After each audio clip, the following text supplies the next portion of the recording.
know that as your waist expands, your brain shrinks? What? Yeah, it's related to Max Lugavere. He's the author of the New York Times bestselling book, Genius Foods. A brain food expert. He's just the best in the world at what he does. There's a lot of misinformation out there. And so my passion is to know what's true.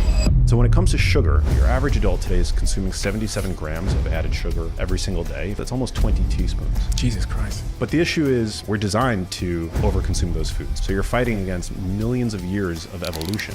How do we solve that? I haven't gotten asked that anywhere else. So Controversial new research surrounding meat in our diet. red meat is not associated with the health problems we've been told for decades. People will try to censor you in talking about it, but we know that animal products in particular contain nutrients that are very supportive of good mental health. And there have been a number of studies that have shown that particularly vegan diets put people at increased risk for depression, at least a doubling of risk. I mean, food is so powerful. It's medicine. I get passionate about this because my mom was a vegetarian. It's clear that her low meat diet didn't protect her.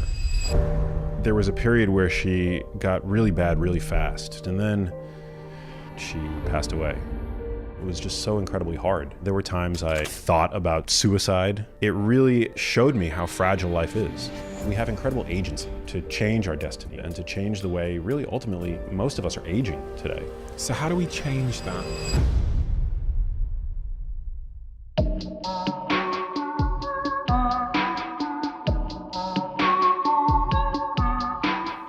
Max, why do you do what you do, and what do you do? Oh man, what a place to start. Well, I do what I do because the most important person in my life, my mother, was very ill from a very young age, and that was the most traumatic. Seeing her go through what she went through was the most traumatic thing I've ever had to endure in my life, and ultimately, it led to me losing her. And when a loved one gets sick, you know, had I struggled with any kind of like health condition, it probably wouldn't have been the motivating force in my life that that my mom was for me. But because it was my mom, because it was somebody who really was such a beautiful person and who aspired her whole life to be healthy, seeing her succumb to illness, it was a call to action to me to learn as much as I possibly could about health and nutrition, and to share that knowledge as I was acquiring it with ultimately anybody who would listen. And so what I do is I consider myself a health and science journalist with a point of view, I suppose. I'm a filmmaker, I'm a podcaster, I'm an author, but ultimately my mission in life, I think my purpose in life is to help people feel better, live longer, live healthier, and to avert ultimately the kinds of conditions that my mom struggled with for so many years. Zooming in on that then, can you take me to the day that you found out your mum was sick? And what was there a phone call? Were you at the doctor's with her? And what was the diagnosis? It was around the year 2011. She was 58 roughly at the time. And I had been living in Los Angeles and my mother was home in New York City. And I would routinely check in with my mom on the phone. And at a certain point, she started to complain to me about brain fog. And I thought, you know, that was just was par for the course of getting older. It's not a term that was in my lexicon, but you know, brain fog, you kind of have a sense of what someone's talking about when they say that. I started to spend more and more time in New York. I was actually in between jobs at the time. And because of that, and because my mom's symptoms seemed to be a little bit worse than just like, you know, some passing phase, I started going with her to doctor's appointments. And nobody could give us answers. And I'm from, as I mentioned, New York City. And so we have access in New York to cathedrals, to academic medical insight, right? And so in all of those instances, I was just met with a total lack of clarity. And it was really frustrating for me and my family. one physician would think that it was depression, for example, and prescribe my mom a non, like an SSRI drug, which are so commonly taken these days. But her symptoms continued to get worse, and ultimately we had to take a trip to the Cleveland Clinic. So in the United States, the two, I guess, highest regarded hospitals in the country are the Mayo Clinic and the Cleveland Clinic. I mean, there are probably others in that tier as well, but the reason why we felt the need to travel to the Cleveland Clinic was because they're known for taking on very complex medical cases. And so we took out a couple nights at a Holiday Inn across the street from a hotel, and we show up at the hospital. They assemble a team around the patient, and it was there that week that my mom was diagnosed for the first time with a neurodegenerative condition. The diagnosis was unclear, but she was prescribed drugs for both Alzheimer's disease and Parkinson's disease at the same time. And so not knowing anything about either of those conditions, what I did know about those conditions were misconceptions. And, some of them were, for example, that they're old person's conditions, that they are, somehow genetically predetermined. But doing what any millennial with a data plan would do, I went home and I went back to the hotel and I sat on the couch in the suite and I started Googling Alzheimer's disease, Parkinson's disease, because those were the indications for the drugs that my mom was given. And that was the first time in my life that I'd ever had a panic attack. Like I felt short of breath. I felt the room starting to close in on me, and it was that was a real turning point in my life, learning that my mom had an incurable progressive condition. And that was the point at which I really it wasn't even a choice. I couldn't focus on anything else, anything but trying to understand to the best of my ability why this happened to my mom. And I'm not a medical doctor. I didn't take an academic route. I didn't, get a PhD, but I had always been passionate about health and nutrition and fitness and exercise science. I actually started college on a pre-med track. And I'm not saying that is could ever be a replacement for the rigors of, going through the academic channels, but I knew where to find research because I had worked as a journalist after college. And so what I did was I just immediately dove into the medical literature, and it was really difficult to understand at first, but it's something that you read and you read and you read and you cross-reference and you watch, you read books, you watch TED Talks. I left no stone unturned. I was that first year, I wasn't even sleeping. I was just trying to read anything I could get my hands on. And then ultimately that search broadened out where I started reaching out to experts, like actual scientists who are now ushering in the concept of dementia as a preventable condition. And I started asking them questions. And so, yeah, that was a journey that began about 10 years ago. But it was really motivated by that sort of initial incident where my mom was first diagnosed. And it continued to, watching my mom decline over the following years was really, it was just so incredibly hard that it just further cemented my mission, to try to understand all that I could about these conditions. Because by the time you show up to your doctor's office, a lot of people ask, why me, right? It seems like these diagnoses are something that that the condition that we're being diagnosed for happened overnight, right? But it's not. Most of these conditions, the kinds of conditions that are now saddling modern society, take years, if not decades, to develop. And so, to me, what that suggests is we have incredible agency to change our destiny and to change the way, really, ultimately, most of us are aging today.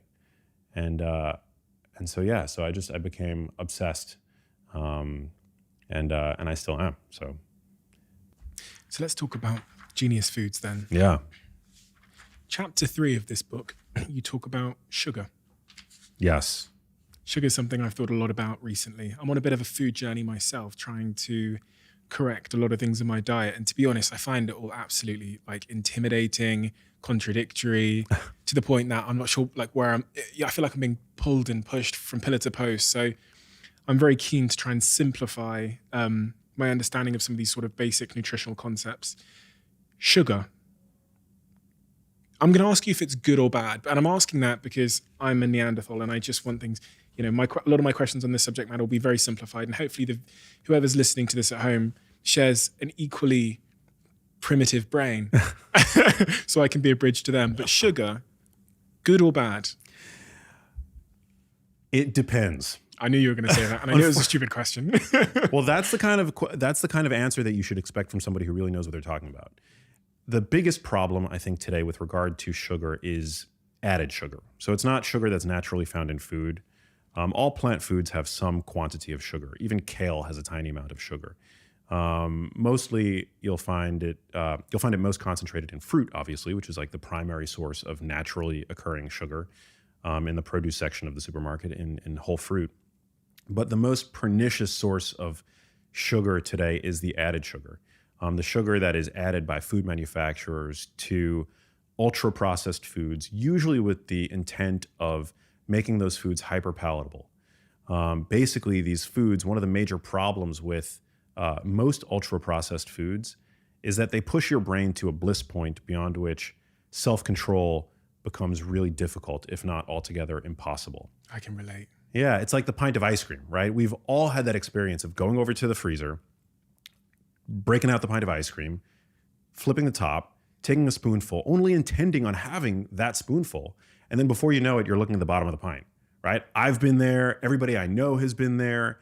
It's just, the problem is that people tend to think that it's a moral failure, right? That they screwed up when they're unable to moderate their consumption of those kinds of foods, whether it's ice cream or cupcakes or cookies or what have you. But the issue is, the real understanding here is that it's not a moral failure. We're designed to overconsume those foods because they light up fireworks in our brain's reward centers because they're so calorie dense. And now we live in a time where we've solved for the food scarcity problem, right? We have food overabundance. This is the first time in human history where there are more overweight people walking the planet than underweight people. So we've solved that issue.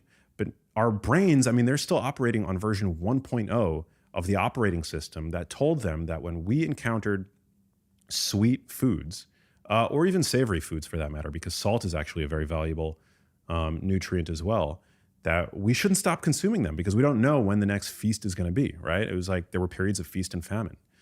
And so our brains and ultimately our palates and our willpower are doing exactly what they're programmed to do. So you're fighting against millennia, you're fighting against millions of years of evolution when you try to moderate your consumption of those foods. And I think that's the real problem with added sugar. We tend to overconsume it. We don't tire of eating it. It gives foods this quality of being hyper-palatable. And it also has a number of, inconvenient, let's just say, hormonal effects that when we really go overboard, aren't doing our health any favors. But for your average person today, we live in a world where, at least here in the United States, 1 in 2 people is trending towards obesity. Not just being overweight, but like obese, 1 in 2. So out of every other person, that person has clinical obesity.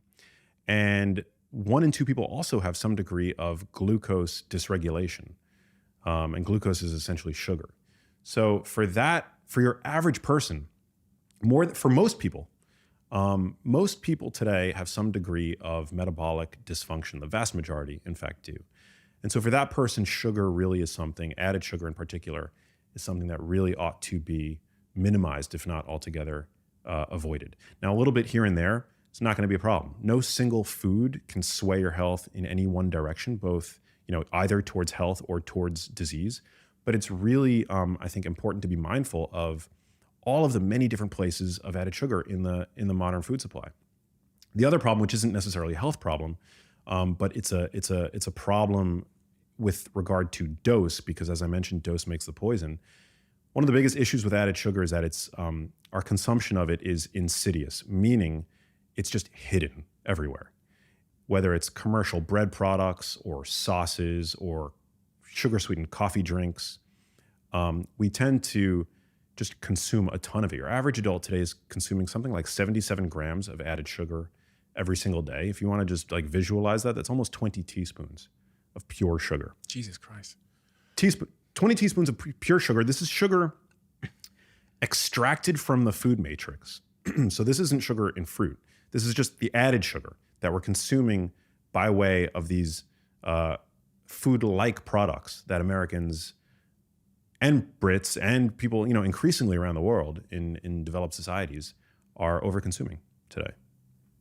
When I see, fizzy drinks that say they don't have sugar in them, or other things that say they're sugar-free, should I be skeptical? Because some of these things I'm eating this chocolate bar and I'm thinking this is too good. It says sugar-free or like really low sugar, but it just tastes like heaven.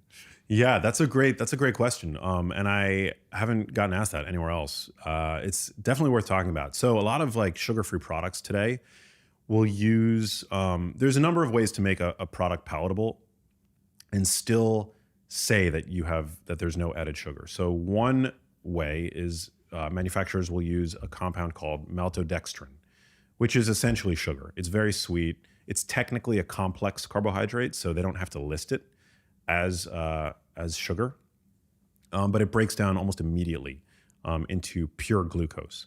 So it's actually a glucose polymer. So it's like molecules of glucose bound together in a way that's very easy for the body to break down. Other ways, they'll add fake fibers like chicory root fiber or tapioca starch fiber. The FDA is currently investigating whether or not these fibers, because the whole point of fiber is that we don't digest it. It's something that passes through us, maybe gets fermented by gut microbiota in our large intestine. But it's unclear as to whether or not these purported fibers actually act like fiber once in our bodies. And so overconsumption of those fibers can cause all kinds of digestive upset. A lot of people will get like incredibly bloated, like all kinds of inconvenient digestive issues when they overconsume them. And you'll see those a lot in like sugar-free products. Then you've got artificial sweeteners. You've got other non-caloric sweeteners like stevia, monk fruit. There are sugar alcohols, which sugar alcohols are an umbrella category. And underneath that umbrella, you've got sugar alcohols that I think are pretty good, actually, like erythritol and xylitol. And then you have others like maltitol and sorbitol, where if you overconsume those, again, more digestive upset. So you just really want to be careful with the non-caloric sweeteners that you're ingesting, making sure ultimately that you're not ingesting too much, particularly of like these fake fibers and some of the artificial or some of the the sugar alcohols, because they can really wreck your gut. What's your personal sort of diet regime as it relates to sugar? Do you have sugar in your diet? Not a ton, to be honest. I try to minimize my consumption of ultra processed foods, which are, I can define that if you want, because it's a term that I feel like I use a lot these days. And, people, I tend to use it as if everybody knows what I'm talking about. But essentially, you have unprocessed food, which is like what you'll find around the perimeter of your supermarket, right? Meat, fish, eggs, vegetables, fruit. Then you have minimally processed food. So ground beef, for example, has been minimally processed, right? When you cook that beef, you're essentially processing beef, right? You're processing food when you cook it. A fruit smoothie is essentially processed fruit, because you're taking some of the steps away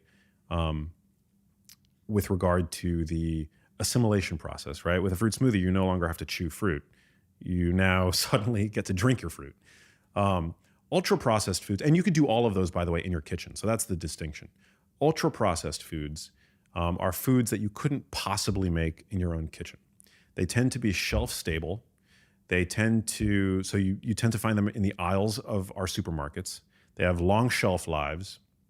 They come in packages. They tend to have long ingredients lists, oftentimes with ingredients that you don't recognize. So that right there is a key. Some people listening to this might say, oh, well, that's a naturalistic fallacy. Not everything that we can pronounce is good for us, and not everything that we can't pronounce is bad for us, right? I think that's a pretty poor argument. I actually think that it's reasonable in a time where 60% of the calories your average person is consuming is coming from these ultra processed foods. And we know that people are metabolically unwell. And we know also that like the food industry has lied to us so many times in the past as they continue to put profit over consumer health and well-being, I think it's totally reasonable to want to know what's in your food. So if you can't identify and therefore recreate the product in question, chances are it's an ultra-processed food product. I was going to ask the question then, are all ultra-processed foods bad?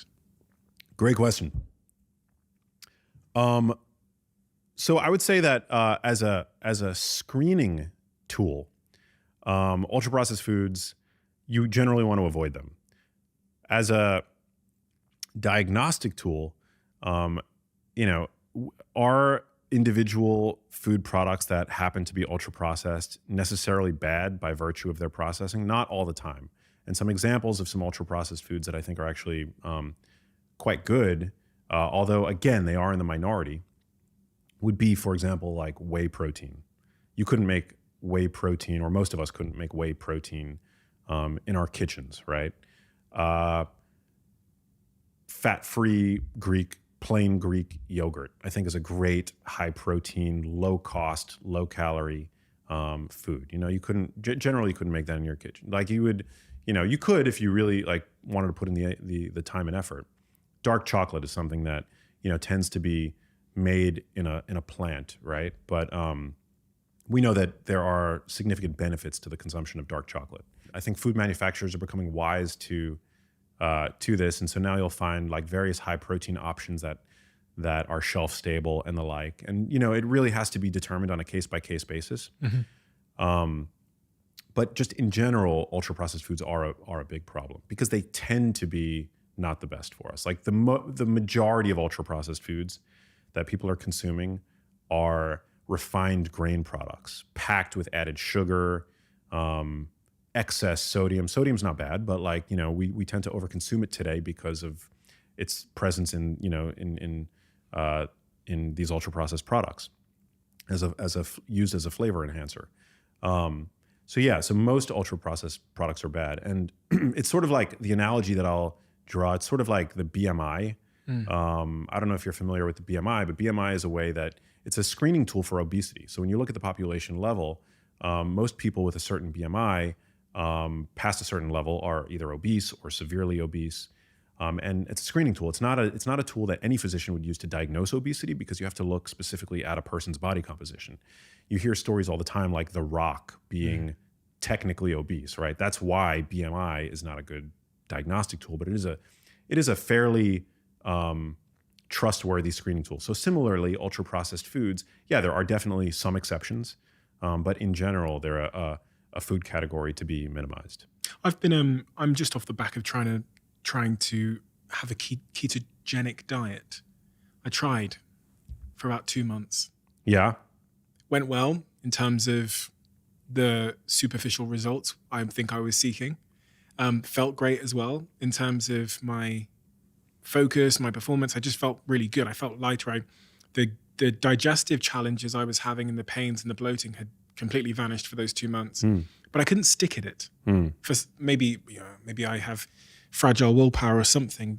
And then I had 2 guests come on my podcast who talked about the ketogenic diet, and they both alluded to the fact that the issue with it is your human's ability to stick to the thing. Yeah. What's your position on the ketogenic diet? And I know in your book, I think chapter 11, you talk a little bit about you seem very pro ketogenic diet. Yeah, I'm pro the ketogenic diet in certain contexts. Okay. I'm not necessarily pro the ketogenic diet in every context.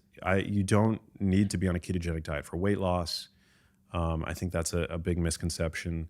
But the reason why I talk about it, you have to understand the context of the ketogenic diet within Genius Foods, which is that from the standpoint of the brain, it's a very important diet. It's an important diet to study.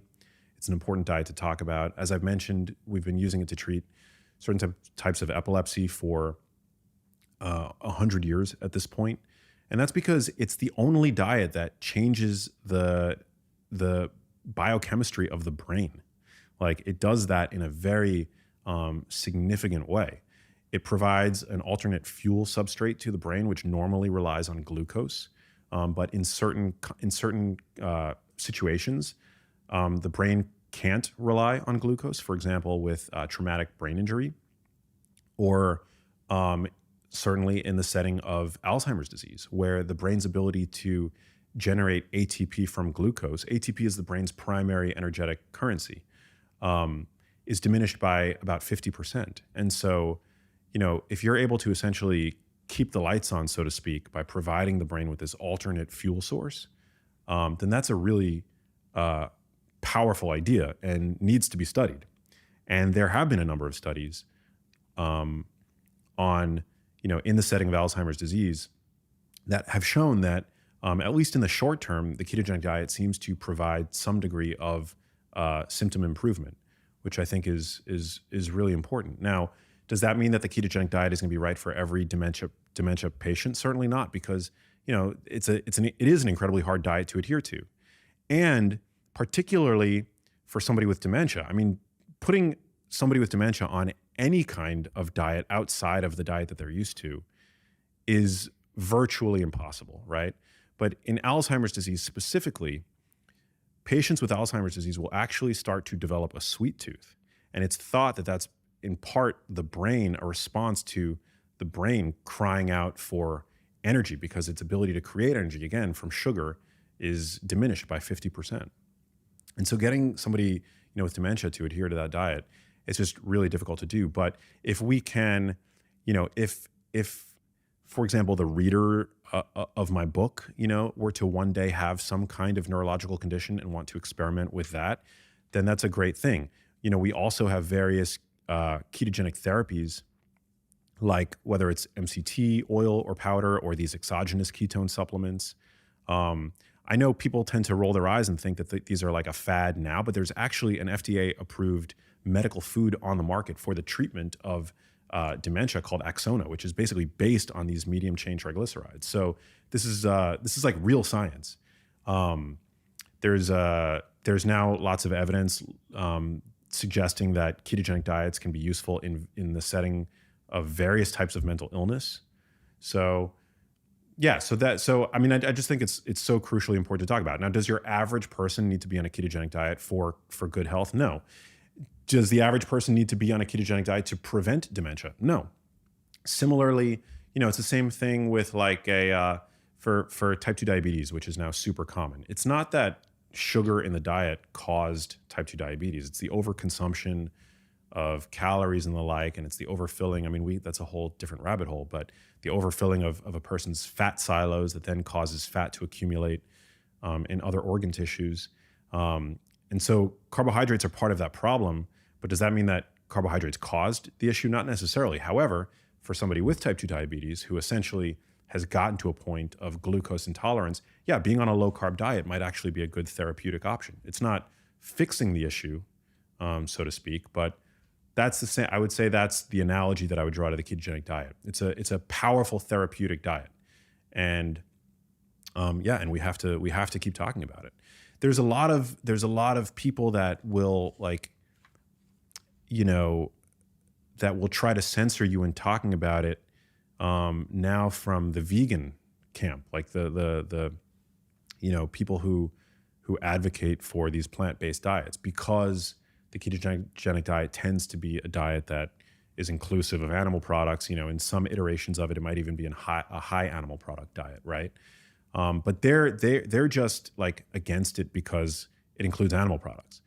But if you're talking about neurology and you're not also talking about the ketogenic diet, then you're doing a massive disservice to patients, I think, around the world. On that point of vegans, vegetarians, vegans, one of the things you've said is that you think they're putting themselves at increased risk of mental health problems and dementia because some of the important chemicals to avert those diseases are found in animal products like fish and eggs and meat and stuff like that. Is that accurate? Yeah, well, certainly, certainly eating fish is associated with reduced risk. Dementia. Yes. Yeah. But also now we're starting to see other forms of animal products like beef, chicken, dairy are associated with reduced risk of cognitive decline, We know that animal products are the richest source of choline, and we've seen that higher consumption of choline is associated with reduced risk of cognitive decline.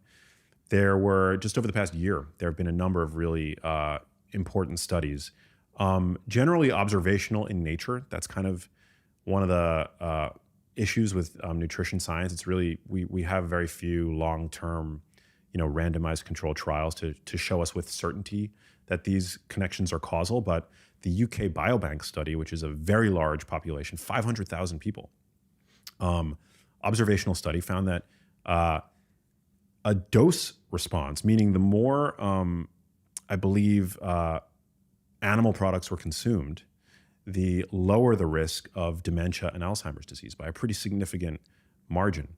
We see that red meat is not associated with the kinds of health problems that we've been told for decades. Cancer and stuff. And yeah, I mean, it's dietary quality as a whole. There was a great study people can look up. Maximova is the first author. I believe the year it was published was 2017 or 2018.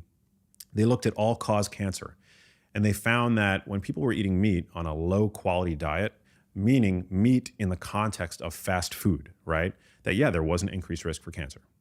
But once diet quality was high, meaning that people were eating meat with fresh fruits and vegetables, clearly a dietary pattern indicative of health consciousness, that risk of cancer was completely abolished. So yeah, early on in nutrition, I think it was, with poor quality studies. Sponsored by people that have a dog in the fight. Yeah, exactly. It's very easy to zoom out at the population level and to see links drawn between meat consumption and anything bad imaginable, right? Because most of the time, first of all, most people who consume more meat, especially in this country, tend to be more sedentary and they tend to smoke more. This is the whole concept of healthy user bias, which is so crucially important. You have to know, if you intend to know anything about nutrition, you have to know about healthy user bias. People who eat more red meat, they tend to smoke more, they tend to be more sedentary, they tend to eat more fast food. Like most meat products consumed in this country are hamburgers, they're chicken nuggets, they're those kinds of foods, ultra processed meat products.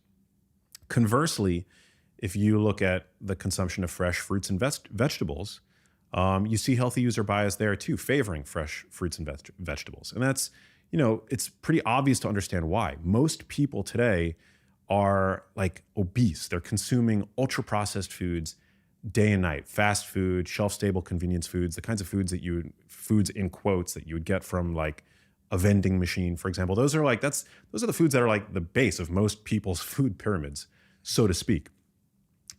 And so if you were to take a food like quinoa, for example, which, first of all, if you know how to pronounce quinoa, you're probably reading health blogs, right? You've probably listened to a health podcast or two, right?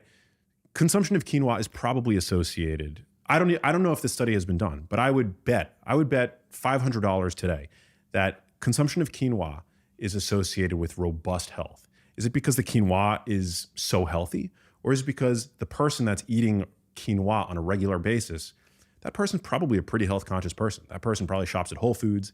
That person probably has a gym membership, so that's healthy user bias right there. And so it works in the inverse sort of way with red meat. There are very few health conscious red meat eaters. I mean, there are more now, but we're sort of a niche, we're people on the paleo diet, so to speak. Most people who consume red meat, yeah, they're eating it in the form of hot dogs and hamburgers and Subway sandwiches with the fries, with the large Coke. So all that is to say is that it's very easy to find links. And that's why there's this funny truism in nutrition science, is that if you look in the nutrition literature, you can find a study to back up anything that you want to say. I'm always hyper conscious of that. But that's certainly the case with meat because these observational studies, they're so difficult to do. But now newer studies are showing us that when you control for these kinds of things like diet quality, that there's no association. That meat actually is a very nutritious food.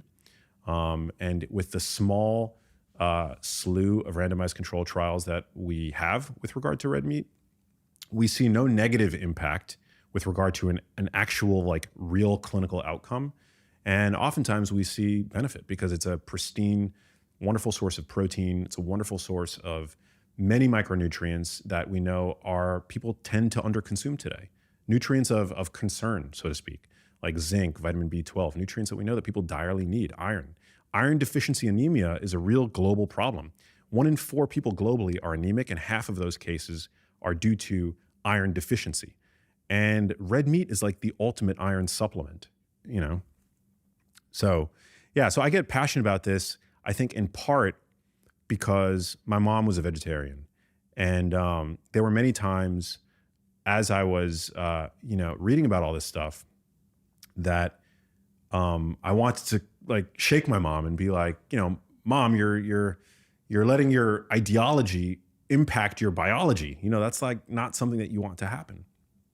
And I would never go so far as to say that I know what caused my mom's illness. Like, I don't even know if it was her lack of consuming meat. I don't know. But it's clear that her, low meat diet didn't protect her, and I'm pretty convinced at this point that that some is certainly better than none.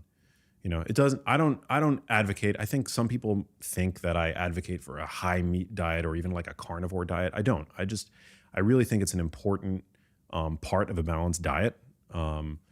And a highly nutritious part of a diet. It's actually like red meat and animal products in general, they tend to be our most nutrient dense foods. There was a paper by Ty Beal, who's a nutrition researcher whose work I follow, that found that if you looked at the top 6 or so most nutrient dense foods available to us, they're all animal products with the exception of maybe dark leafy greens, which are also very nutrient dense. So yeah, I'm pretty unapologetic in my endorsement of animal products. Yeah. Speaking of dark leafy greens and animal products and such, in your book on page 301, you talk about clearing out your kitchen. Now I'm well aware when I ask this question that if you were clearing out my kitchen, you'd first throw out all of the ultra processed foods. Probably, maybe. Yeah, I mean, I'd want you to do whatever's in my best interest. I'd be gentle. Okay. Next, all sources of wheat and gluten is point number 2. Yeah. All sources of gluten? That's all my bread gone. Yeah. Well, my noodles are going to go as well. I think that my stance has softened a little bit since I wrote that. I like the savage. Let's keep it moving. Yeah. Sources of industrial grade emulsifiers. What is an industrial grade emulsifier and why has it got to go? Yeah. So specifically in the book, we call out polysorbate 80 and carboxymethylcellulose, which are synthetic emulsifiers that are used to create pleasing mouthfeels in foods, usually combine hydrophilic and hydrophobic substances, so oil and water, or fatty substances and a more aqueous solution. And so the archetypes of those foods would be nut milks and ice creams. And what they've shown in animal models, to be clear, salad dressings and stuff as well. Yeah, salad dressings. What they've shown in animal models is that those substances degrade the mucosa, this like really important lining that separates the inner contents of our GI tract from our gut epithelial cells, which, there's a chapter in Genius Foods that I'm very proud of on the gut microbiome, all the new science surrounding the gut microbiome and how, the gut-brain axis really in many ways influences not just brain function, but might have an effect on our predilection to disease. And so anything that inflames the gut isn't like Vegas. Like what happens in the gut doesn't necessarily stay in the gut. And so these 2 compounds were shown in animal models to have a profound inflammatory effect on the gut. And so I recommend looking out for them and avoiding them. Now, they're also a sort of a proxy or surrogate, if you will, for ultra-processed foods. Like ultra-processed foods are going to have those 2 compounds in them as opposed to fresh foods. So The dose makes the poison, but yeah, I would recommend avoiding them because that study was like pretty eye-opening, and the consumption of those two compounds, I would say, probably worth avoiding. I'm looking at this list of stuff that you've asked me to check out my kitchen, and there's a lot of things here that are currently in my kitchen. Beverages, fruit juice. Been a big fruit juice drinker my whole life. When I was younger, they told me that orange juice was healthy. I was guzzling orange juice, thinking I was doing my body a huge service in doing so. And then over time, I've come to learn from having conversations like this that these fruit juices. I thought when I had like a fruit smoothie, I thought I was like, I was paying homage to my body. But I've come to learn that I was probably doing my body a disservice in many respects because of the sugar, the available sugar content. I mean, you can squeeze the fruit sugar from 5-6 oranges in one glass of orange juice. I mean, think about it. The last time you like ate a whole apple, did you feel afterwards that you wanted to go and eat another apple? No, I mean, I only ever eat one apple at a time. There you go. Right. Yeah. Well, I think the reason for that is probably that whole fruit is self-limiting because it fills you a bit more than it fills you a bit more. Yeah. First of all, you're eating it. There's a speed at which you're eating it that's a lot slower than when you drink the fruit juice. So it takes a lot, it allows your body, your stomach to realize that it now has food in it to turn off some of those hunger signals like the hormone ghrelin. You also, when you chew it, you leave large particles of the apple that might take, an hour to fully digest. The food matrix has fiber in it, like the fiber from that apple. So it slows the transit of that sugar. It slows it blunts basically the blood sugar spike. You're also getting lots of water along with the sugar that you're consuming when you consume that apple. It's a lot different when you're just drinking juice. It's a lot easier to get the fruit sugar from, if you're drinking apple juice, for example, you can easily drink the sugar of 5-6 apples in one glass. But, after eating even the most delicious Honeycrisp apple, which I love, it's like one of my favorite foods, I've never felt the need to go and get another one the way that when I'm eating tortilla chips, while I'm chewing on one tortilla chip, I'm already, lusting after the one that's in my hands, right? I'm not even like focused on the one that's in my mouth. And so, why is that? I'm like that with so many foods. Like if I have one Pringle, it's going to take a lot to stop me getting to the bottom. Yeah. And I don't know why. It's like suddenly I become a Pringle addict. And I've always wondered why that is because, Brussels sprouts, broccoli, I have one, I have two, I have three. Okay, we're done. Yeah. But the Pringles, I'll get to the bottom. Unless I'm in a social situation where I feel slightly embarrassed by eating an entire tube of Pringles. Well, it's Pringles. Once you pop, you can't stop. That is a truism with scientific backing. We know that Pringles are ultra processed. We know that they're minimally satiating. There are 3 characteristics that make a food satiating, and Pringles lack all of them. So one is protein. Protein is the most satiating of the macronutrients. So for anybody struggling with hunger, pangs, or whatever, prioritize protein in your diet. Increase the amount of protein that you're consuming. For a person with healthy kidneys, there is absolutely nothing to worry about with regard to high protein consumption. It's the most satiating macronutrient, and it is a really important macronutrient for nourishing our musculature, and ultimately assuaging our hunger. When you eat more protein, you eat less carbs and fat, and carbs and fat are energy. Protein it's very difficult for your body to store protein. Your body doesn't want to store. There's so many uses for protein in your body, whether it's to create neurotransmitters or to rebuild your muscle tissue or your bones or ligaments, to create enzymes. I mean, protein has so many roles in the body. Carbs and fat, for the most part, are just energy. I mean, there's no such thing as an essential carbohydrate. That's not to say that carbohydrates are bad, by the way, because a lot of people will hear that and say, "Oh, I could get by on 0 carbohydrates." Carbohydrates are important for optimizing hormones, for optimizing exercise performance, but there's no such thing as an essential carbohydrate. It's essentially energy, and so too is fat. I mean, fat is energy as well. We have a minimal daily requirement for essential fats, and we see that higher fat can support energy, as I mentioned, you don't want to go low fat because fat supports hormone production. We see that people on low fat diets tend to have lower testosterone.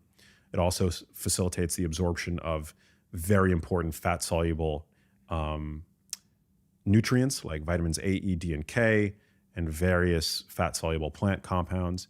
But it's carbohydrates and fat that are energy, very easily stored by the body. If we can easily store carbohydrates in our liver as sugar, glycogen, and in our musculature, and we can easily store fat in fat. So protein, very difficult to store. So that's the first factor that makes a food satiating. Pringles are a low protein food. The second factor is fiber. Pringles are largely devoid of fiber. Fiber slows, like we saw in the apple example, it slows the transit of food in the stomach.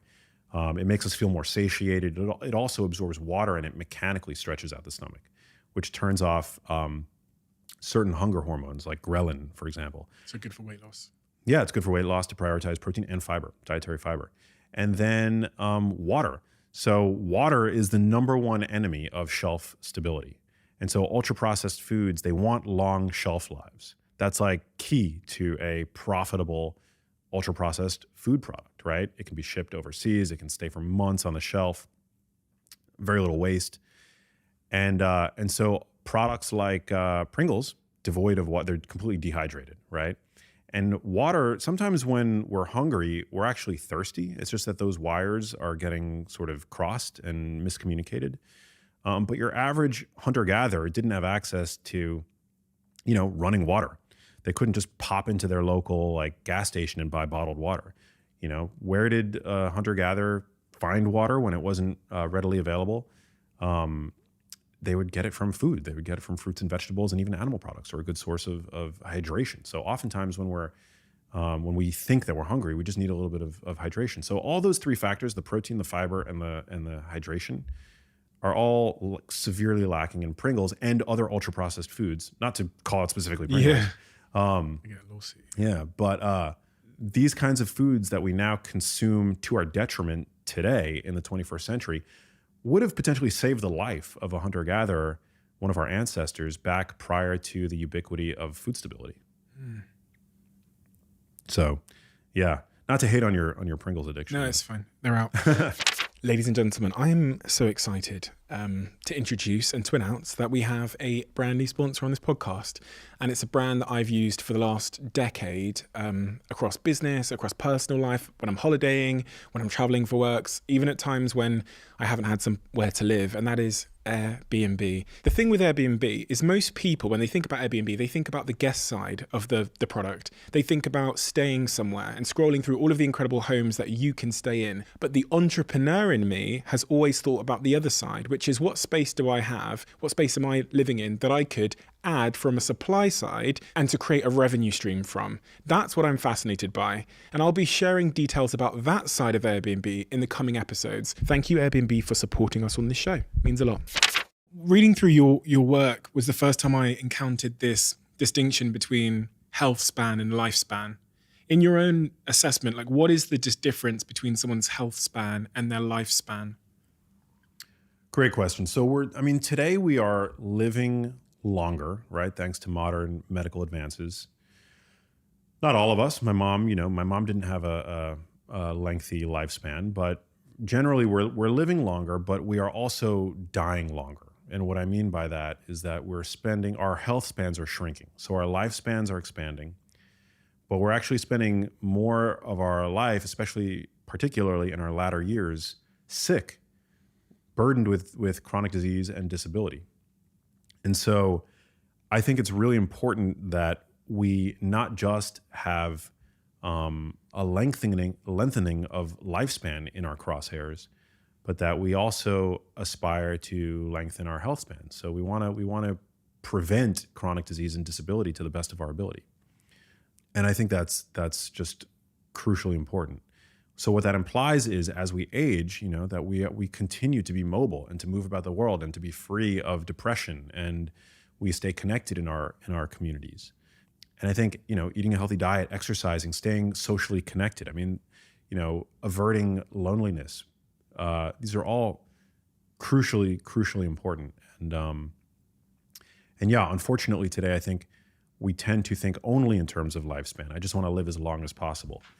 But today for many people, particularly in the Western world, it's like it's a double-edged sword, because you're living longer, but most people in elder age today are frail. They have chronic health conditions, and it's a big problem. You mentioned depression there. I've been learning a little bit lately about the role that our diet plays in our mental health. You referenced earlier that your mother was given antidepressants, SSRIs, when she was going through her period of ill health. What's your assessment on the role that food plays in mental health? What foods are typically, in your view, good for our mental health, helping us to avoid depression, anxiety, whatever else, and what foods are typically bad for our mental health? Oh man. Yeah, mental health is so. I learned this recently, which is just shocking, that the number 2 cause of death for people between the ages of 15 and 35, in that sort of ballpark demographic, the second cause of death is suicide. And that's just shocking to me. The first is unintentional injury. So it's like drunk driving and just, doing stupid things. But yeah, when it comes to mental health, I mean, our mental status is highly responsive to the outside, to our environment. And our environment includes how we're living our lives, the people that we surround ourselves with on a daily basis, and indeed the foods that we're eating. So, I think when it comes to mental health, there are a number of really interesting observational studies that show us that vegan and vegetarian diets, but I think particularly vegan diets, put people at increased risk for depression. By the latest data that I've seen, at least a doubling of risk.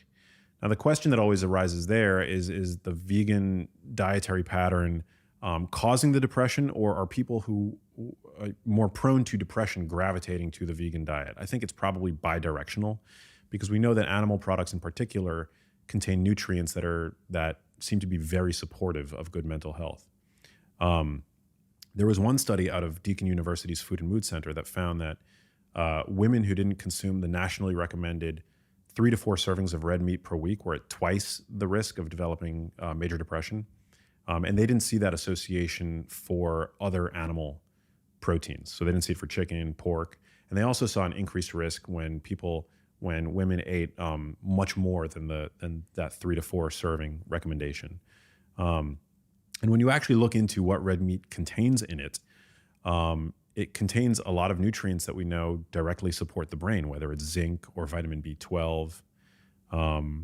You could look at a food like beef liver, which is one of the best sources of folate. We know that low folate consumption is associated with depression.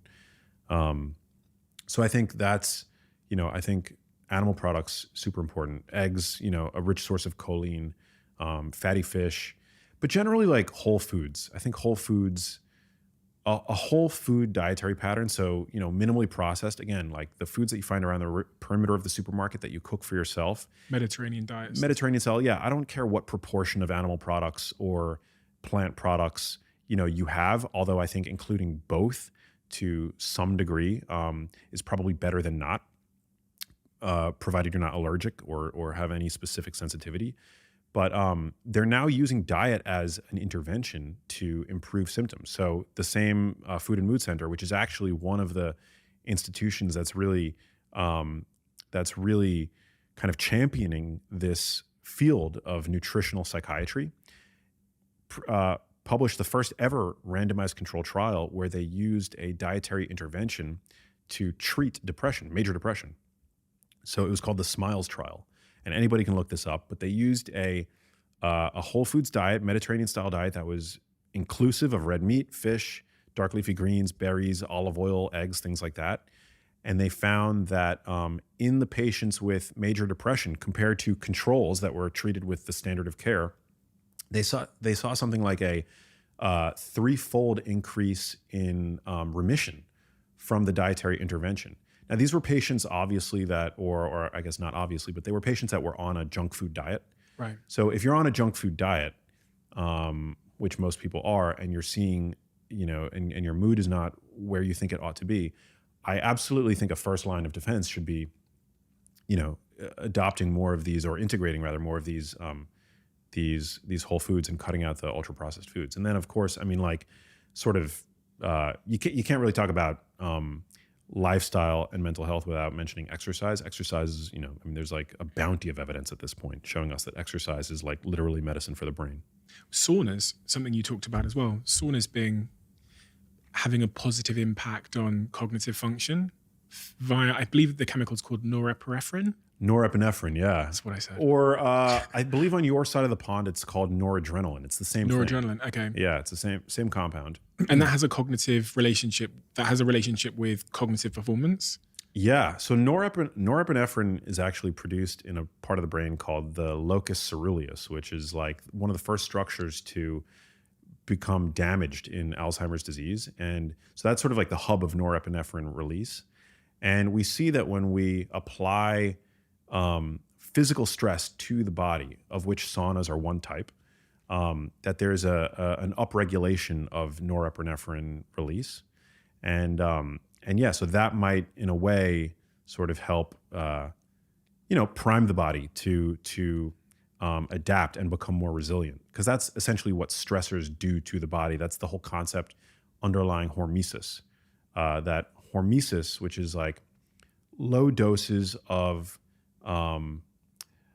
moderate doses of a stressor, actually are as opposed to being, rather than being harmful to the body, actually elicit an adaptive response that makes the body come out on the other side stronger and more resilient.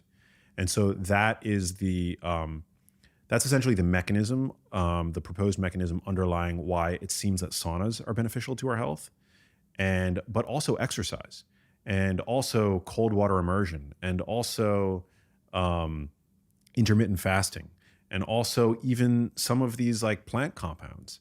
Like we consume myriad compounds in plants that if we were to consume big doses might actually have a toxic effect, but in small doses actually are thought to benefit our health via this same hormetic pathway.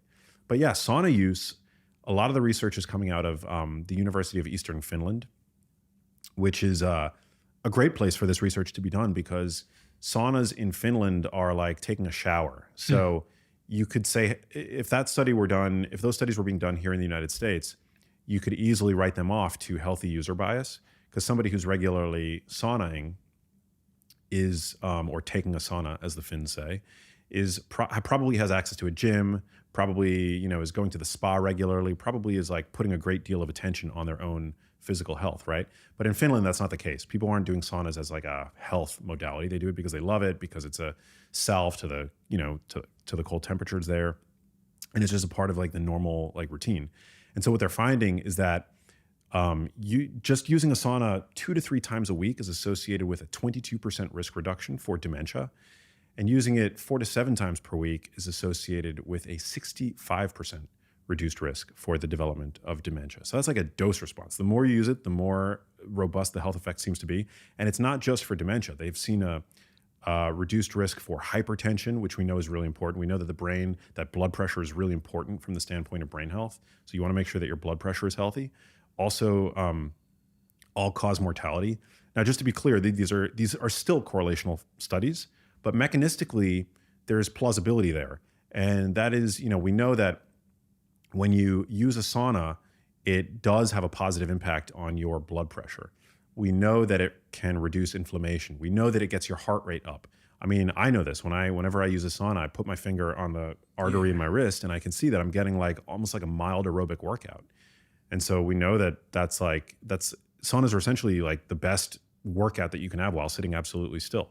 You're also purging toxins through your sweat, compounds that aren't as effectively excreted via stool and urine. So it's like, there's a lot of good stuff going for saunas, and of course more research needs to be done. But all indicators seem to point towards a positive health effect. It's really interesting that our ancestors probably had natural stresses on them at all times, and we've kind of built a life around mitigating stresses. So living in very warm, like room temperature houses, sat on sofas, use this piece of glass to order my food, my date, to talk to my friends. It's almost like we're optimizing our lives away from stresses, and these stresses seem to be so critical to the natural hormone and physiological responses that make us healthy human beings. Totally. Yeah. It's like, I've heard it referred to as like the comfort crisis. Yeah. Yeah. It's a big problem, whether it's like constant climate control. Just like so few of us are willing at any point to venture out of our comfort zone and to be uncomfortable. And I think our biology suffers as a result. This isn't just, this is like, there's actual now basic science underpinning this concept that when we apply stress to the body, or even via the foods that we consume, this like mild hormetic stress that we get from certain compounds, whether those compounds are in turmeric or kale or broccoli or what have you, that what doesn't kill us makes us stronger. And it fosters a degree of anti-fragility, which I love. I think it's so important. I mean, if you think about it, we didn't evolve over millennia to arrive here and be taken down by a peanut, or all of these, we're seeing this crazy spike in autoimmunity and incidence of autoimmune conditions and allergies and the like. And I think it's a testament to how dysregulated our lifestyles have become, how removed our lifestyles have become from from the world in which we evolved. And part of what's been lost is the beneficial stress, as you've mentioned. What is the unbeneficial stress and the impact it has? Chapter 10, you talk a lot about chronic stress. One of the things you said was, ever see a person with a bulging midsection but surprisingly skinny arms and legs? This is the picture of chronic stress. Yeah, chronic stress is a killer.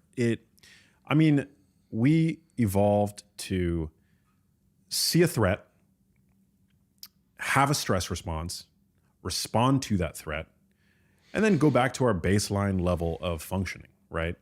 Today, our stressors come not from physical threat, right? From the lion on the savannah that's running towards us or towards our progeny. Where the stress that most of us experience today, it's a new breed of stress. It's from work. It's from chronic consumption of the news media. It's from being stuck in relationships that have gone sour, working jobs that we hate, financial stress. There's all different kinds of stress. And not all of that stress is avoidable, just to be clear. When I was going through what I went through with my mom, I couldn't avoid that stress. But what did I do as a way to cope? Because I couldn't avoid it, I built up my own resilience. And we see that, whether it's exercise or these hormetic stressors that we were talking about, that you actually can, by exposing your body to physical stress, you can bolster a degree of psychological stress. There's what's called a spillover effect, and a cross adaptation effect that occurs. But chronic stress, one of the problems is that it's sustained and it causes a change in our hormonal milieu that suppresses immune function. It causes our adipocytes, so our fat cells, to release pro-inflammatory compounds, pro-inflammatory cytokines. It causes this, chronic release of the hormone cortisol, which is not a bad hormone by any means, but that can over time have a negative effect on brain function, on memory function. It impairs digestion when we're chronically stressed, and we know that the gut is crucially important when it comes to modulating inflammation in our bodies, helping us to assimilate nutrients from the foods that we're consuming. And if you're chronically stressed, you're just not doing that as well. Also, people who are chronically stressed, they have digestive symptoms, right? As a result, whether it's like diarrhea, bloating, this is people before public speaking, they often see, they often have digestive symptoms, right? That just goes to show you how intricately connected our our perception of like, stress and how that can affect our biology. And so that example that I gave in the book about that apple-shaped torso, one of the most harmful places to store fat in the body is in our midsection. So that apple-shaped body, that is attributable to an excess of visceral fat. And this is fat that essentially hugs our internal organs and is particularly pro-inflammatory. So it secretes, as I mentioned, we know that our fat is an endocrine organ, which is essentially an organ that secretes hormones. It's not just an inert storage site. And those fat cells have, I believe, 4 times the cortisol receptors as compared to regular run-of-the-mill subcutaneous fat that you store in your, underneath your arms and, on your thighs.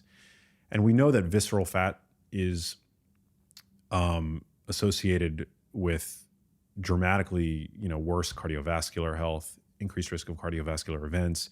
We know that as your waist expands, your brain shrinks. Yeah. Well, it's probably related to cortisol, because we know that cortisol causes that when cortisol is chronically elevated, and particularly when we then self-medicate with these ultra-processed foods that are high in sugar, right? Which we all reach for when we're stressed out, right? To emotional, like to soothe ourselves, right? With food. We tend to store fat there, like in the midsection. So it's not that stress causes us to store more fat necessarily. I mean, fat storage is largely regulated by energy balance, but what it can do is dictate where we store that fat. And as I've mentioned, it's the storage of fat in our midsection that's particularly dangerous. And so, so that the effect that cortisol can have there, it has a negative effect on other tissues. It can have a negative effect on our total brain volume, as we've seen in some studies. Just to be clear, where does cortisol come from? Our adrenal glands. Adrenal glands. Yeah. And there's certain foods that stimulate the production of cortisol more than others? Not foods. It's stress. And there are certain conditions that are associated with hypercortisolemia. But no, food, it's not food that it's not the foods. Foods actually can like bring down cortisol, so some people like sugar, like sugary foods, like a lot of people, anecdotally at least, will see an improvement in their sleep when they consume a little bit of like honey before bed, for example, because that can sort of bring down cortisol. Right. If they for example, skipped dinner, or they had an earlier dinner, or they had a particularly like low carb dinner, or maybe they're in like a calorie deficit. So that can all cause cortisol to kind of inch its way up. And carbohydrates are good at sort of like pumping the brake on cortisol release. That's one of the reasons why we tend to reach for sugary foods when we experience chronic stress. So it's like this vicious cycle, right?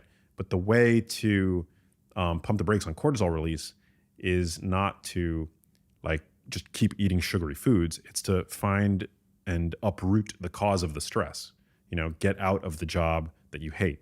Break up with the person who's driving you crazy on a chronic basis. You mentioned honey there and sleep. Something, again, I've been thinking a lot about ever since I bought myself a Whoop, which tracks my sleep and gives me some data in the morning about how I slept, is how to improve my sleep via my diet. What advice would you give me there if I wanted to have deeper, more quality sleep? What should I be eating, not eating, avoiding, what times, etc.? Yeah, I mean, generally you want to not eat too close to bedtime. There's sort of like a Goldilocks zone where, I think we're meant as diurnal creatures, meaning creatures that typically eat during the day. You want to eat your last meal about 2 to 3 hours before you go to sleep. You don't want to go to bed hungry. I mean, people obviously have different, different preferences, and I think preference in many ways reigns supreme. But what we know from circadian biology is that we're meant to eat about 2 to 3 hours before we go to sleep, and you don't, that's to give space between your last meal and sleep, because sleep is a time for rebuilding and restoring. We see this like interesting hormonal shift in the body that is really like It's why sleep is, we rejuvenate in many ways, like our bodies, our cells, our tissues when sleeping. Part of like how we get there is a change in body temperature. And, we see this like this dip in body temperature right before we go to sleep, or just after actually we go to sleep. If you eat a really like meat heavy meal right before you go to sleep, a lot of people notice that doing that can negatively impair sleep. And I think one of the proposed mechanisms why that happens is that we have the thermic effect of protein is quite high, particularly compared to fat and carbohydrates. And so you've got this like internal furnace, like burning in your gut, like to try to break down and assimilate all of the precious amino acids that you've just ingested. And so I think that can sometimes be at odds with like that wind down process, that circadian, wind down process. So yeah, I would try not to eat too close to bedtime. Many people feel like eating carbs before bed does help them sleep for that same reason. Like maybe they have cortisol, still like, a bit of cortisol dysregulation, and carbs before bed seems to be able to help with that. When do you eat? If not before bed, like, sometimes I've been guilty of eating while I'm falling asleep. This is old Steve, not new Steve. But when do you eat? You talked about intermittent fasting. I read some things that said you start eating roughly at like 11 o'clock in the morning. Yeah. What's the window in which you eat? I generally will, I generally won't have my first like food until, these days it's about 10:30, 11 in the morning. I've been experimenting with carbohydrates before exercise. For a long time, I really enjoyed fasted workouts. And lately I've been experimenting to see what a little bit of peri-workout carbohydrate does for my lifts, because I'm really I love fitness. So I've been kind of experimenting a bit with that. But the general rule of thumb that I practice is that I don't eat for an hour to an hour and a half after I wake up. Part of the reason for that is, and again, just to like preference, personal preference is really like key here. So, a lot of the like recommendations that I'll make, like you might see a smidgen of benefit, but at the end of the day, like if you can't, work out at the optimal time or, eat in the optimal windows, like, still what you eat and making sure that you are getting exercise is better than like not, because of like a fear that you're not doing it, optimally. Like exercise is crucially important. Eating a whole foods, animal inclusive, plant inclusive diet, I think optimal. But what circadian biology is showing us is that when you eat immediately after waking up, you might not have had your melatonin, for example, fully subside, which is a sleep hormone. When melatonin is elevated, as it starts to, rise once the sun begins to set, that sends the signal to our bodies essentially that the kitchen is closing, and that, we're now approaching the time where, we're going to change the guard. It's like a changing of the guard, essentially, where we're going to focus on rejuvenation and repair.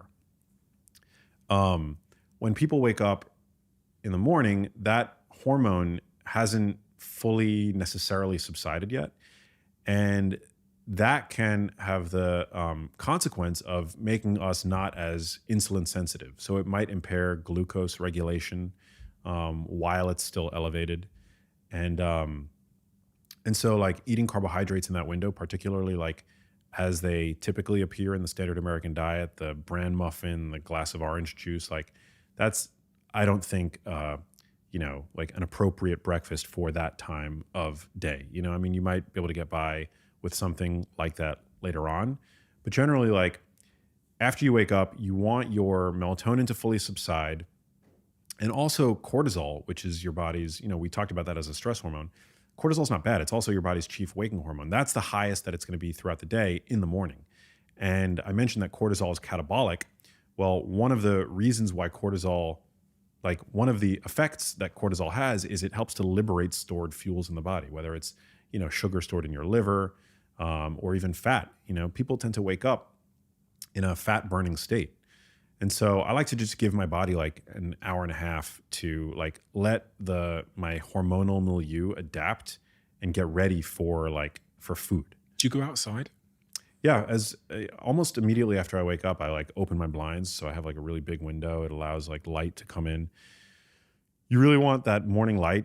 It's crucially important. I've been a fan of Sachin Panda, his work for a long time. He's a circadian biologist down at the Salk Institute, and he's published a lot of great research. Actually, I think he helped to discover the melanopsin proteins in the eye that interface directly with this region in the brain. It's called the suprachiasmatic nucleus. So it's like a switch gets set when we expose our eyes to bright morning light that essentially starts a 24-hour timer that influences our energy levels, our alertness, our coordination, our body temperature. And then at the end of the day, when we are, when we start to feel sleepy and when that sort of diurnal or nocturnal rather melatonin curve begins to pick up. So yeah, like setting your circadian rhythm first thing in the morning with bright light exposure is super important. Even on an overcast day, the ambient light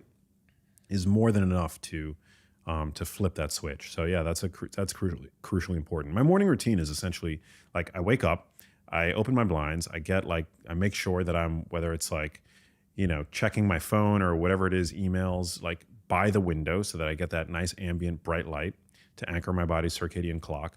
And then generally I wait an hour and I'll have morning coffee. And then that's, when I'll eat something. These days, it'll be a mixed meal with protein and carbohydrates. And that's when I will typically hit the gym soon after that. I've been asking everybody, you just mentioned coffee there. I've been asking everybody this question to try and figure out if someone can give me a new answer. But, coffee seems like this kind of miracle drug because everybody can point to the upsides of having coffee in the morning, whatever.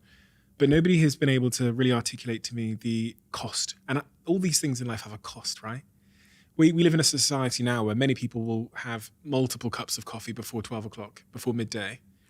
And nobody seems to be able to tell me what the cost of that is. But there must be one because nothing in life is free. Yeah. So what is the cost? Well, everybody's different. So, some people are slow caffeine metabolizers, others are not. And so, you really have to determine for yourself whether or not coffee is something that works well for your body. It is a type of stress. I will say that. So for people who are chronically stressed, adding coffee to the mix is probably, just adding fuel to that fire. And it's not that I want you to get rid of the coffee. I'd rather see you get to the root cause of where that stress is coming from. But it can stimulate cortisol release, and it is a powerful stimulant. We know that. It can also negatively impact sleep. It actually affects your brain similarly to bright light. So that's why, for many reasons, you want to make sure that you are consuming it,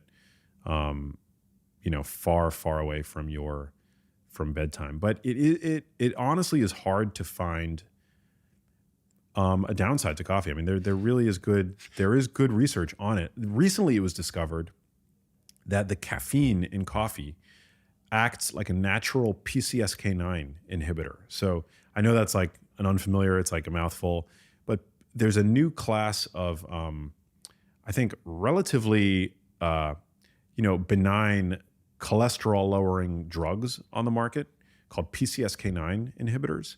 Now, I'm not anti-cholesterol or anything like this. Some of our most healthful foods actually act like natural PCSK9 inhibitors. Dietary fiber, in a way, is like a PCSK9 inhibitor.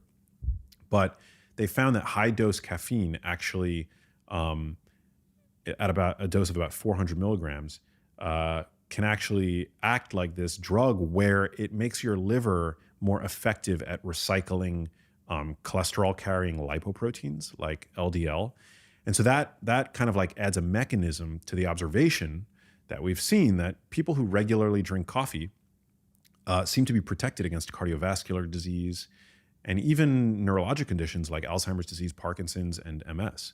So there seems to be this protective effect of coffee, but it's always important to caveat these findings with the fact that these are averages. So on average, coffee seems protective, but certainly within those cohorts that are being studied, some people are doing really poorly with coffee as well. So you just, it's something that you really have to like regularly take inventory and ask yourself, like, is this working, for me? I think one of the healthier ways to ingest coffee is to not consume it immediately after waking up, which, I'm guilty of doing many days, but like, it's generally something that's like, you're better off consuming like an hour or two after you wake up.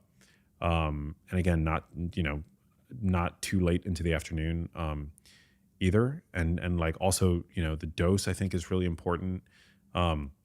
People that develop caffeine dependency, they think that they're improving their performance with caffeine, but what they're really doing is they're treating their withdrawal from caffeine. So another way that I like to kind of make sure that I'm consuming it in the most mindful way possible is I'll take like occasional weeks off from caffeinated coffee and I'll switch to decaf.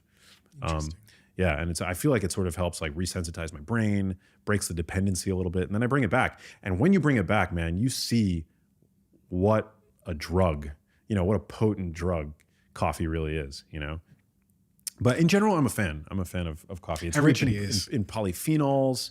It's a natural activator of our body's NRF2 pathway, which is like a detoxifying pathway in the body that's also stimulated by cruciferous vegetables. Nobody can say anything bad about coffee. It's like everybody's part of the conglomerate and that everyone's got like an affiliate link or they're on payroll or something. But yeah. So it's actually changed my perspective because I just assumed that anything that was such a powerful stimulant must have a real significant downside. But I've asked a million people this question, not a million, but maybe 6 people this question, some of which have written books about coffee. And I'm still yet to hear a compelling argument against having coffee in and amongst your diet, as you say, a few hours after you wake up. So one of the things that really did catch me off guard was in your book, The Genius Life, where you talk about this study with the mice and you make the case that travel has positive relationships with health. Like it has health benefits. Not something I've ever heard anybody say before, that travel is good for our health. Yeah. Wow. I'm glad you brought that up. Because that also kind of parlays into another concept that I've been lately thinking about a lot for the first time. Well, first of all, so the study that I talk about in the second book, The Genius Life, is the fact that just how important novel experiences are for the brain. They will take mice and keep them confined to, like a very limited area. And they see that they suffer. They suffer in terms of their bodies and their brains.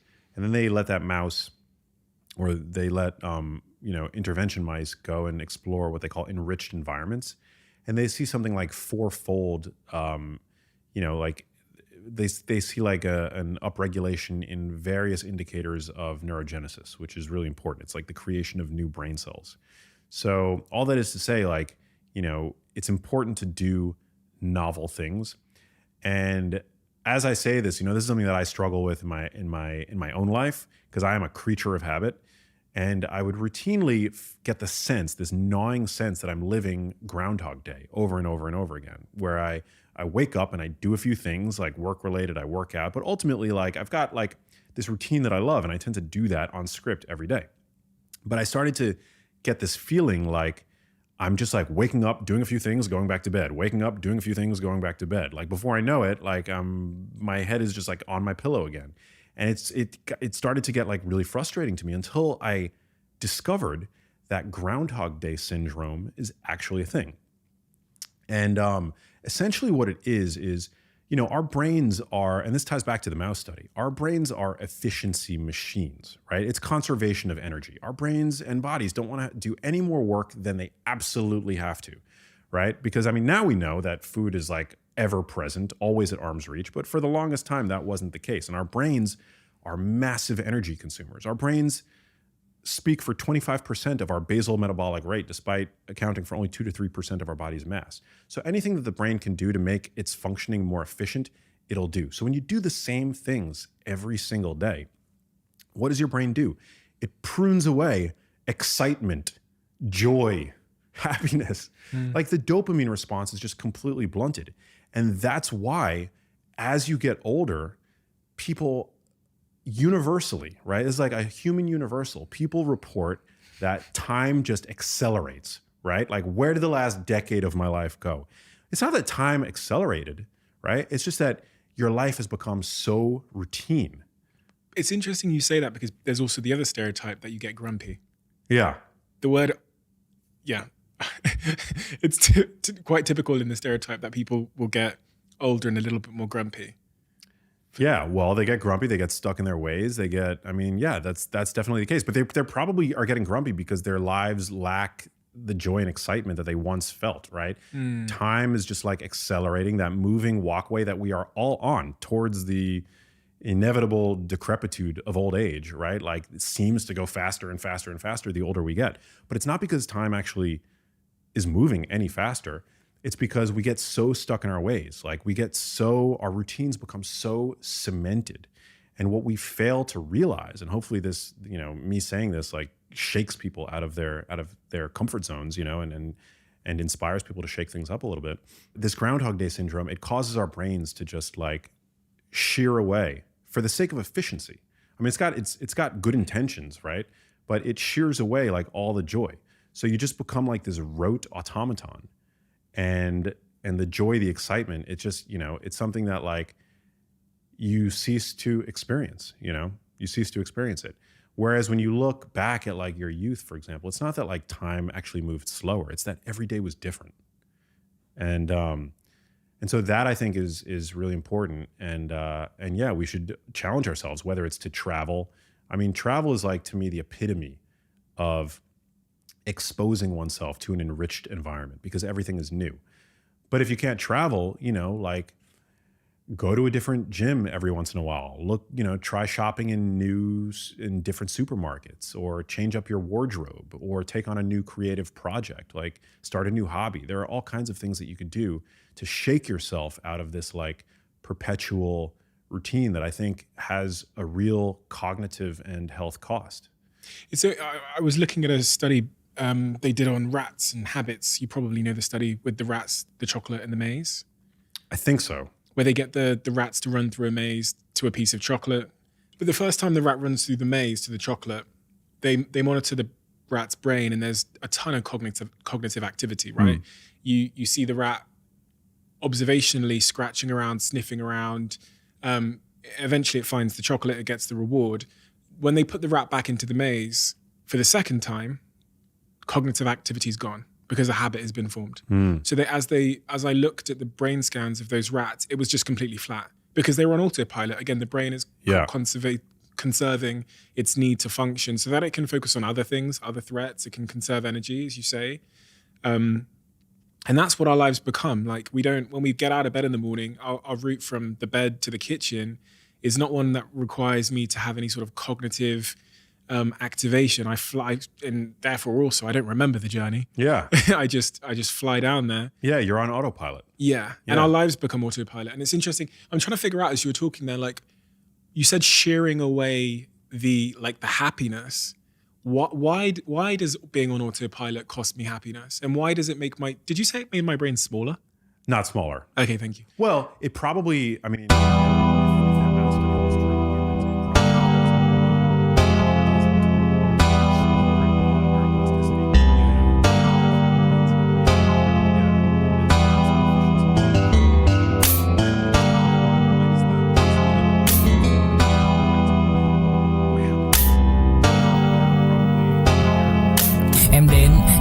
cách em đi qua cái khoảng lãng mạn như thi ca khiến anh chẳng nhớ được gì cả, chỉ chút vừa vã anh ghi và anh không biết được là đôi mình còn gần bên nhau bao lâu nữa. Nhiều lúc anh nghĩ hay thôi mình có lẽ là đừng yêu nhau nữa, vì cãi vã nhiều quá anh mệt lắm, chia tay nhiều quá anh mệt lắm, tất cả ở em đều mệt lắm. Nhưng rồi thời gian cũng hết năm, em thì vẫn ở đó, vẫn nắm chặt tay, vẫn kể môi sát môi. Anh thì vẫn như vậy, vẫn nghệ sĩ nghèo chỉ có lời hát thôi. Em à, người ta mất nhau trong 2 tuần và ta xa nhau cũng 2 lần. Anh không có phải thằng khờ, cũng biết trái tim đâu đó đã phai dần. Phải cần một sự liều lĩnh để thấy mình còn luyến thương nữa không. Mình sống với nhau như vợ chồng, những tình thế này thì chưa giống. Bài nhạc anh viết vẫn chưa xong, liệu rằng ngày đó có. And yeah, it's exciting for the first month or 2 months or 3 months. But after a certain point, that level of excitement that we once felt towards that car, or maybe even maybe sometimes it's the person that we're sharing our beds with, like this is just an inevitability, an unfortunate inevitability of the human condition. And so I think there are ways to hack it. I think there are ways to, travel with your significant other, or break the routine with your significant other, or, invest in things that have emotional value for you, for example. So, I mean, the car might have not been the best example, because like some people do have emotional connections with cars. Like I bought a guitar, recently that I love, and I have an emotional connection to it because it was played by one of my favorite artists, So you're talking about that really, it's the decline of meaning that is associated with habituation. Yeah.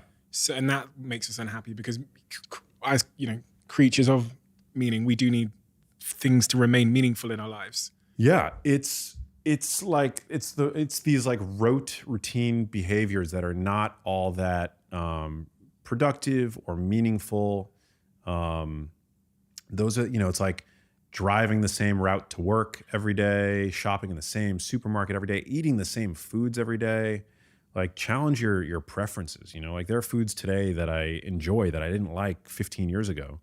And I'm always willing to challenge like my own preferences about things. But it's like when you do the same things every day, you tend to start to overlook them. It's difficult, if not impossible, to maintain an appreciative relationship with something that's always there.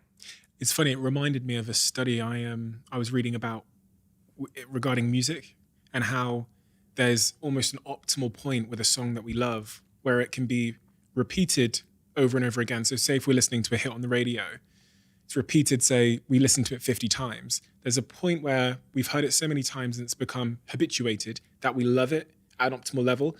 And then it declines when we've heard it too much because it loses that sense of meaning. And I just remember reflecting on that, how the record industry want to put things in our lives that have a certain level of familiarity, but not too much familiarity, because then we'll dislike it. This is why they do remixes, because there's a level of familiarity there. So we like it, but it has that novel nature, which we also really value to make us interested. Yeah. Which habituation obviously kills. Like habituation and novelness are inversely, Yeah. No, it's true. It's there's this quote that I love. I'm a huge James Bond fan. We were talking a little bit about before we started rolling, but like in the latest film, there's this wonderful Jack London quote at the end of the film that they use to kind of commemorate Bond, and the quote is something like, "I shall not waste my days trying to prolong them. I shall use my time." And I love that line so much. And I think it's such a good, it's so emblematic for, I think, the life that we all deserve, that we all ought to be living. I think occasionally in this conversation about how do we live longer, like that's a nuance that gets lost. It's not just about living longer. It's about living more fully. And so, yeah, I think that's part of it. It's like breaking the routine and like getting back some of that joy and excitement that we have about life.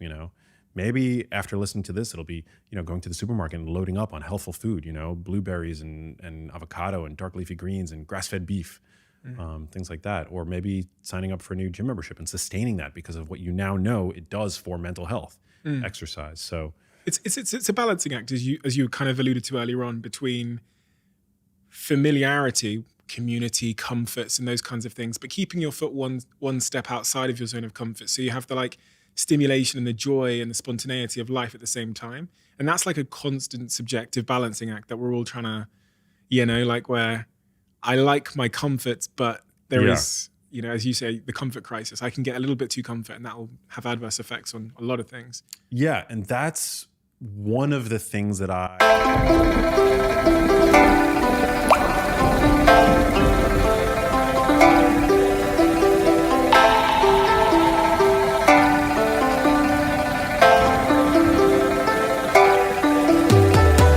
Cả buồn mà cất lời không lên, người đi mất mà nhất thời không quên. Lòng u tối dù đất trời không đêm, kể từ khi sống lấy lất đời không em. Đầu quay cuồng trong hơi men, đưa chân về nơi quen, dấu vết chẳng hề phai. Và rồi chợt nhận ra và vô tình khơi thêm ký ức bung lơi êm mà đã từng kể vai và ngồi. Chẳng cần thiết phải viết nên sử sách, mà lại phải nếm trải chuyện não nề. Chẳng thể biết thời tiết đẹp như tranh, thực ra là đằng xa có một cơn bão về. Chẳng cần mơ hay chờ đến vạn kiếp để ta được cạn tiếp cho hết chén dao bôi, rồi chẳng thể nỡ để vỡ mười nhân duyên, nên ta chỉ khấn nguyện trọn đời này chung lối thôi.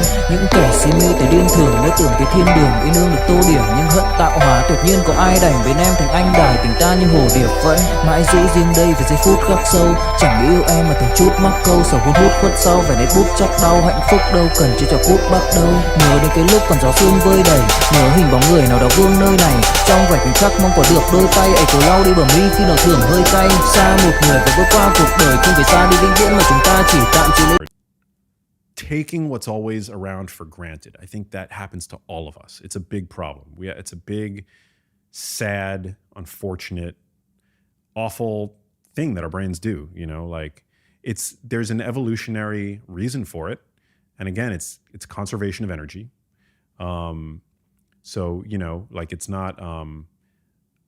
I think like it occurs for an adaptive purpose, but I think it's one of these things that can become malignant if we're not like aware of it, and we don't actually take like make an effort in our lives to challenge it, to challenge that tendency that we all have, you know. So I'm not endorsing that. I'm not saying that there is any you know, reduction in value for somebody or something that we are like that's always around. That's certainly not the case. But yeah, it's a constant fight. It's a constant battle. You know, I think everybody experiences this. Are you hoping to find one person and settle down with them for the rest of your life? I am, yeah. You crossed your arms there. What did my body language just say? Looked like a shield. Oh man, yeah. Well, I've had a therapist like for the past year and a half, and I'm trying to like, like, you know, kind of like unravel some of my own like, you know, early childhood like drama that, you know, that like I think has led to a more avoidant attachment style and has, you know, given me challenges with regard to commitment and things like that in relationships. And yeah, but I'm also very lucky in the sense that like I feel like I have a very rich life. Like I have a very close family. I've got a great community of friends. I love what I do for work.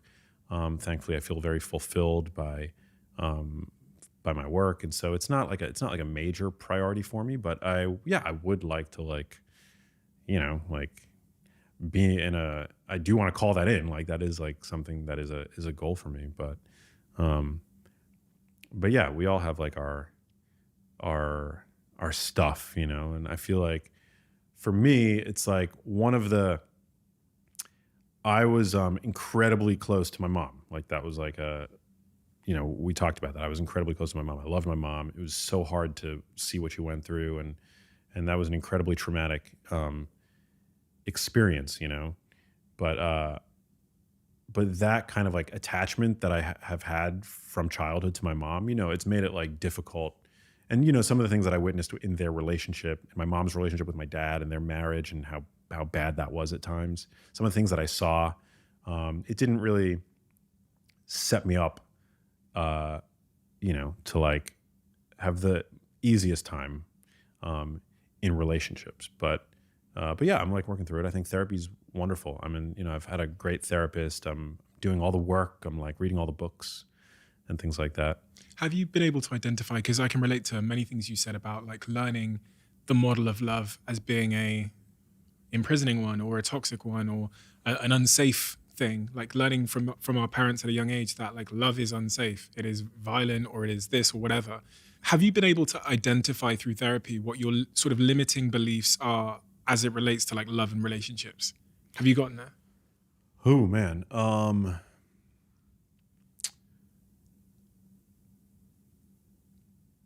I mean that I think the limiting beliefs that like, you know, that you can't have the kind of relationship that you want, that you don't, you know, maybe deserve the relationship that you want. đi say anh thường hay nhắc về em, mong khỏa lấp những u tối khoảnh khắc về đêm, nghe lại bài ca ngày xưa cũ ta hát về nhau, nhớ những giấc mơ ta từng ước to tát về sau. Và đó là khi mà anh dần lụy là không làm chủ chính mình, thấy không gian trở nên tồi tệ, mọi thứ bao phủ chính mình. Em đâu còn như điều anh mơ, anh cũng tự nhủ chính mình, nhưng mà thôi em, nào ai giỏi mà đủ tính tình, chẳng thể vươn tới được cảnh cao dù anh có nhã ý trèo. Trong cơn say mọi thứ cuồng quay, anh trở thành gã chí phèo, yêu chân thành là không thay lòng dù em có như thị nở. Ý anh là em như cô tấm, nhìn em như thị nở, đêm vắng nàng ngón tay xám vàng vì đốt cả bao thuốc lá. Căn phòng chung khi xưa nồng ấm bây giờ sao bút giá, một thói xấu mà anh đã quen khi em không ở bên lâu. Anh thường ngồi trong một góc tối nhậu suốt cả đêm thâu. Em mang con tim anh đi đâu, khiến anh mù quáng vẫn cố sáng mỗi khi đau. Em mang con tim anh đi đâu, điều gì choáng váng để xứng đáng ướt mi nhau. Em mang con tim anh đi đâu, khiến anh mù. So it's not sexual, but it's like they make you their emotional partner in a way when they shouldn't. And that's something that, like, at the time you feel like you're receiving really privileged information. You're like, your mom's confiding in you, you know? And that's how I felt when I was like growing up. And yeah, she didn't really have support from my dad, and it was sad looking back. I'm not blaming her or anything. Her mother was kind of a cold woman also. So she like unloaded some stuff on me when I was a child frequently, actually. And so that, like, it created like a very strong attachment to her, but it has kind of like disallowed me, at least this is like, and I don't want this to become a limiting belief for me, but like the insight that I think has been like helpful to just like kind of understand where my patterns come from is that that's created a difficulty for me attaching emotionally to like other like women. And I'm getting like better. I've gotten better, but it's just a very fascinating thing because we tend to think about like childhood trauma as being like big T trauma, like I was sexually abused or something like that, which, I had a wonderful childhood. I never would have used the T word to describe anything that happened to me in my childhood. But then there's like, nobody escapes childhood social injury free. We all have trauma, whether it's like we're not picked up at the right time or we're, ignored at the wrong time or what have you. And so nobody escapes childhood trauma free is what I've learned. And so those traumas, it's like a butterfly effect. They have a way of creeping out, in ways that are not often obvious when we're adults and they affect our relationships in sometimes profound ways.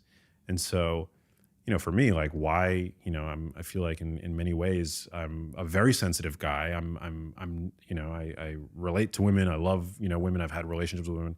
Where is this like this disconnect? And I also had a relationship with one woman for a very long time. It was an on and off again relationship, and I loved her. And the feeling was mutual, but I wasn't able to commit to her.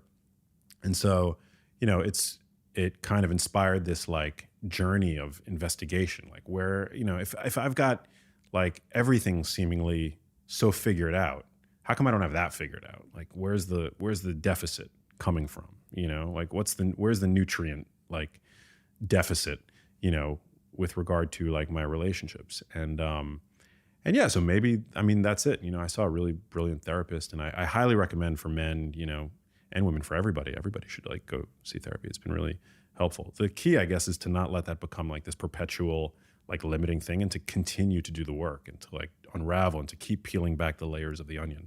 All super helpful. We have a closing tradition on this podcast where the last guest asks a question for the next guest, not knowing who they're asking it for. And the question that has been left for you is, this is quite an interesting one. I actually really like this question because it's very interesting and slightly bizarre, but I love it. If you could summarize your journey so far in life into one I am affirmation, what would it be and why? Whoa. So a previous guest came up with that question for me? 100%. They didn't know that it was for you. Yeah. But they left it knowing that it was for the next guest. Whoa.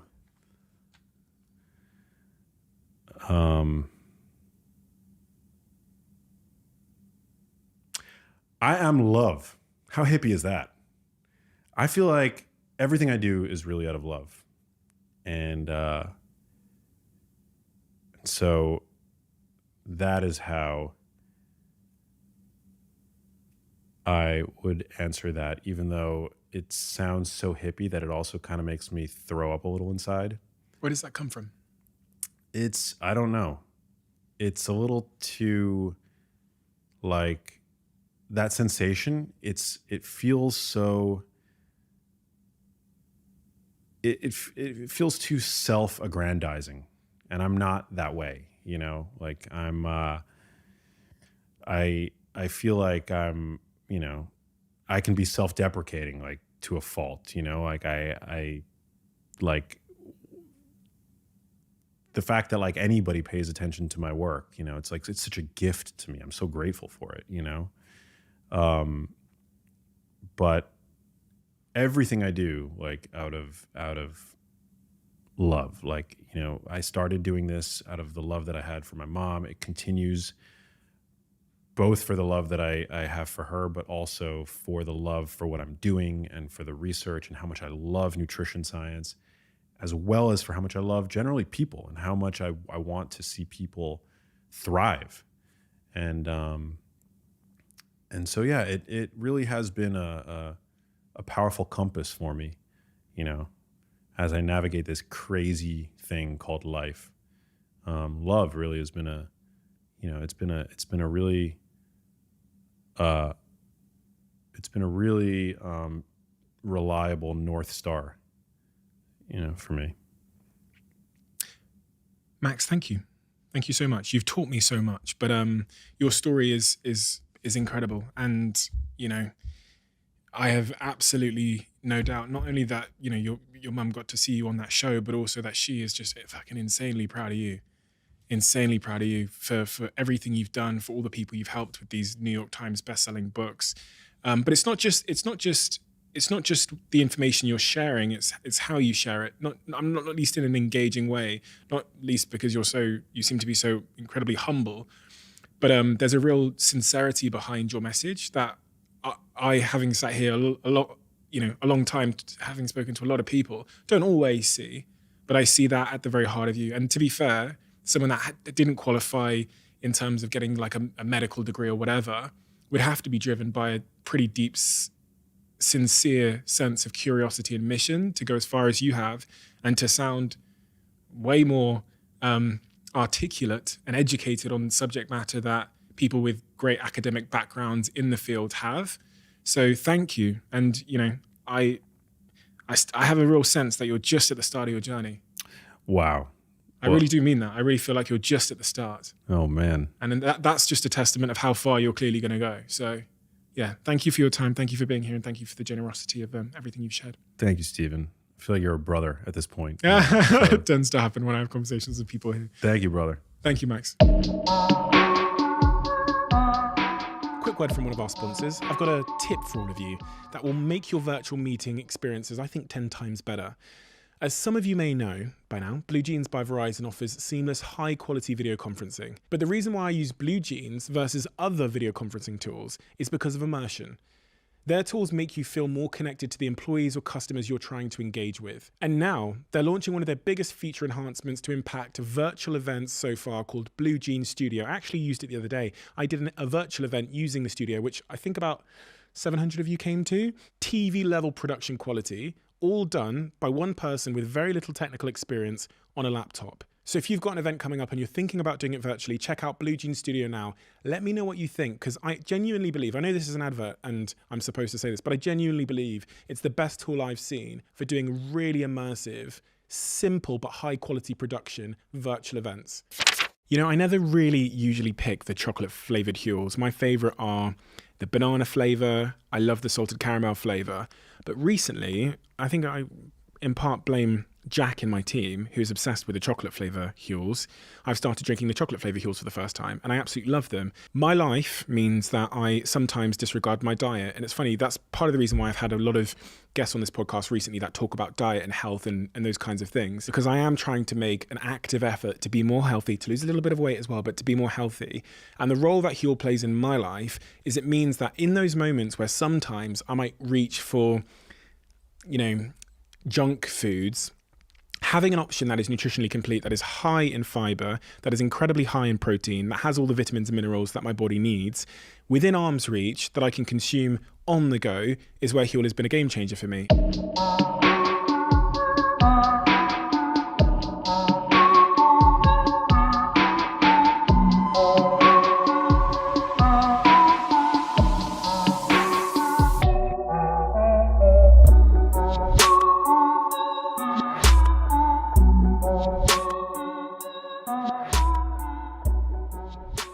You got to the end of this podcast. Whenever someone gets to the end of this podcast, I feel like I owe them a greater debt of gratitude, because that means you listened to the whole thing. And hopefully that suggests that you enjoyed it. If you are at the end and you enjoyed this podcast, could you do me a little bit of a favor and hit that subscribe button? That's one of the clearest indicators we have that this episode was a good episode. And we look at that on all of the episodes to see which episodes generated the most subscribers. Thank you so much. And I'll see you again next time.